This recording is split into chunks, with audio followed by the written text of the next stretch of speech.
Team, what is up?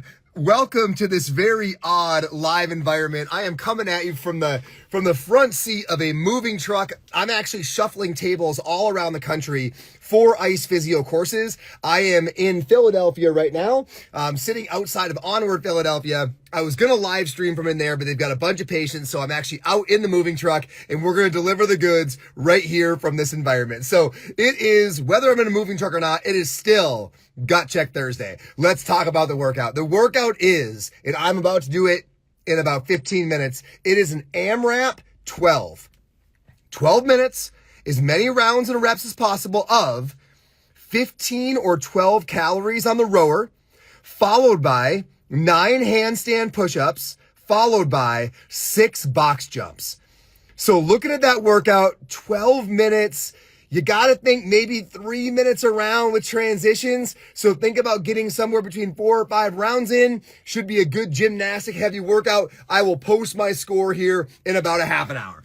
All right, Leadership Thursday from the Penske truck. What's up? We are going to talk about cultivating a hybrid democracy.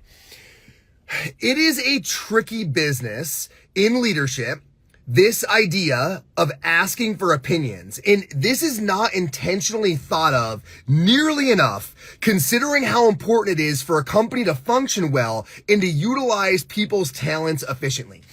The great reframe that I'm going to ask you for right out of the gates this week is to get your mind around the fact that great people do not want to spend their time giving you opinions on your job.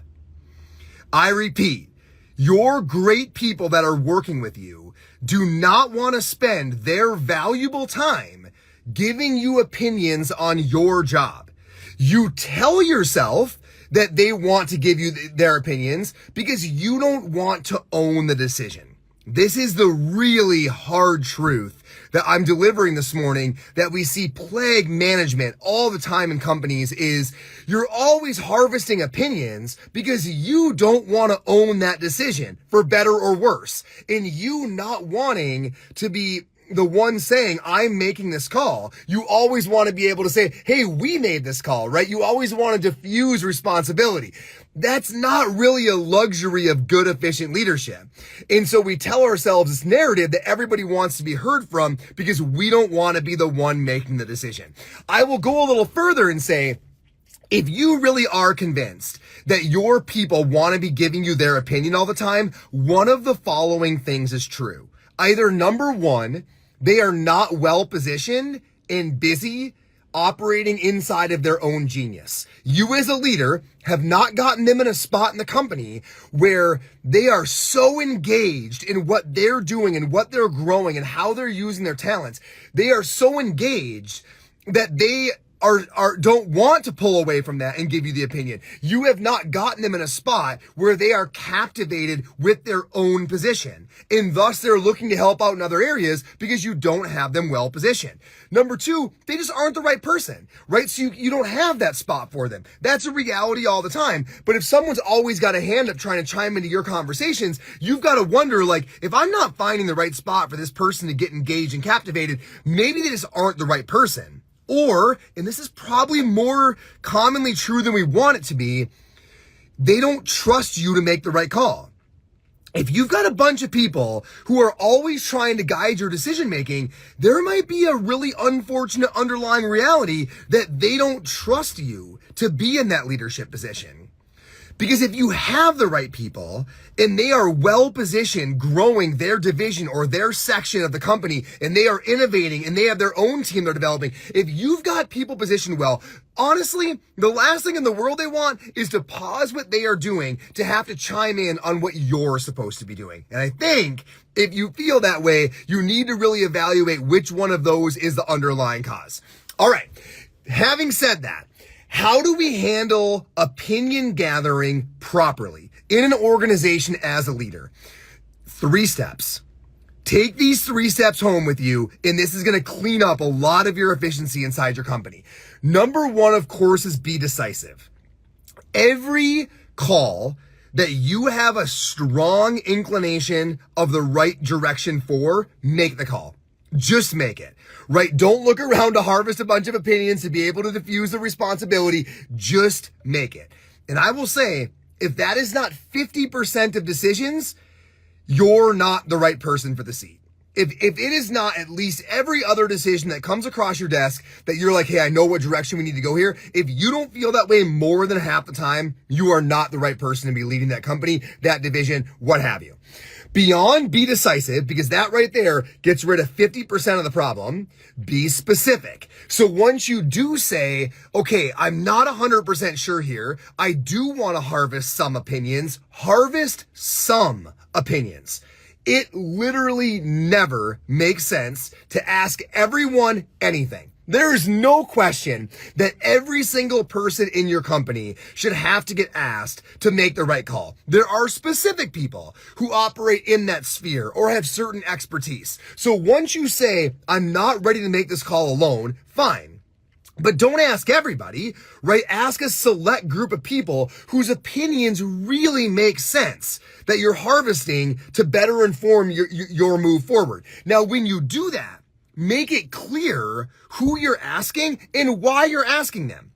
For both parties. By both parties, I mean the person you're asking, what a nice compliment, right? The reason I'm coming to you is you've got this expertise, right? You were right in this direction earlier, right? I want to bring you back into the conversation.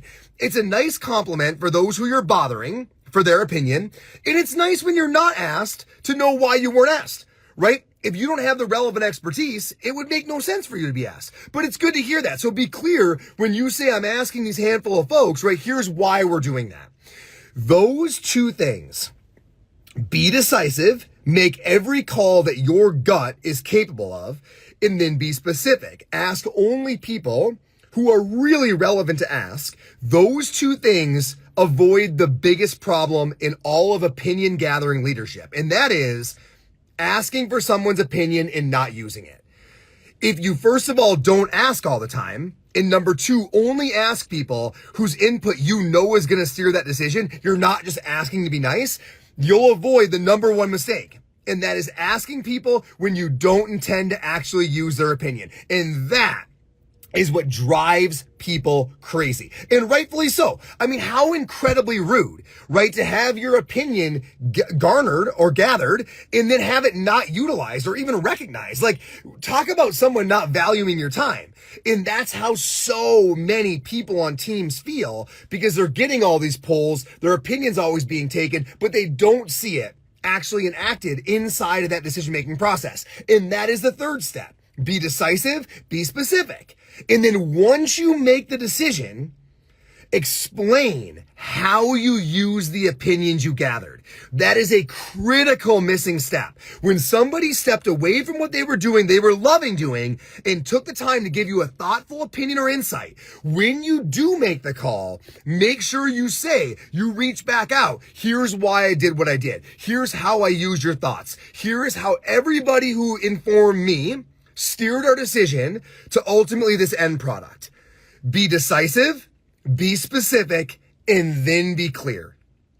That is how you cultivate what I would call a selective democratic system, where people's talents and their time are valued. They are worth more than your fear of owning a challenging decision, right?